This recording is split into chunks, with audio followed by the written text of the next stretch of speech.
I'm going to get the house, half the stocks, at least 50% of time with the kiddos. Prenuptial, we're going to go through that bad boy and see what we can pull apart. Yeah. Guys, Paul Divorce Detox. What I just presented here is a guy who is going down a list, boom, boom, boom, boom, boom, of what he is going to want out of separation and divorce. And in contrast to the flip side, where he's presenting it and then he's receiving it on the defensive mode, when he's going through figuring out what he wants, he's going down his list in his head or maybe even on paper what he wants. That's called the offensive mode. And with the offensive mode, the reason we break this off, offense versus defense, because there's two ways you're reacting to things. With the offensive mode, you know what you want.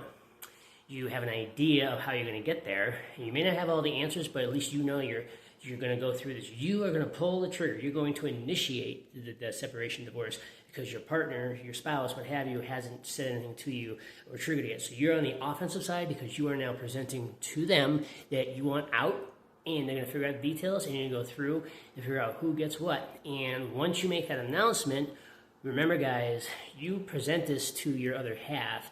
Your other half may be caught completely off guard. You can't control how they respond. All you can control is what you do after you initially tell them you're getting divorced.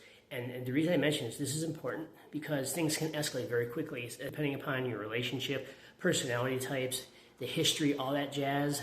Try to avoid having domestic abuse situations. And I mention this not because, I'm overplaying it. I'm not. People get pissed sometimes when they find out they're getting separated at the end of a divorce, and emotions flow.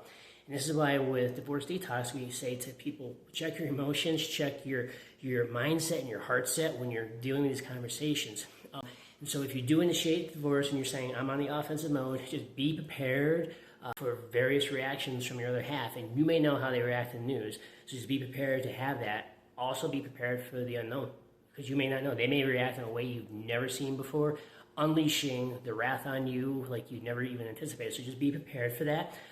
After you present the information to them, just try to be what's the word you want to use? Pragmatic. And there's books out there and there's articles about using empathy, etc. But depending upon your relationship, you know how to deliver the tone, or at least you think you know.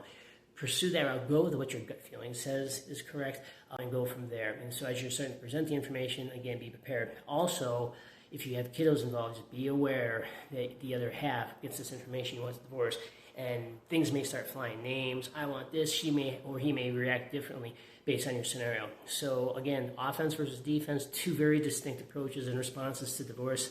Divorce Detox gives you some tools to get through all these various nuances, and there is no solution to everything, guys. So if you're saying, but I want a solution for this, every solution is different, guys, and all you can do is use some of the basic tools that are out there and apply those to your situation and hopefully have the best outcome possible. So that being said, I hope this was helpful. Remember, take care of that emotional cloud and that divorce cloud that's over your head. Rip it apart little by little, find out where we're at today, and get ready to build for the future planning. Thanks, guys. Have a good one.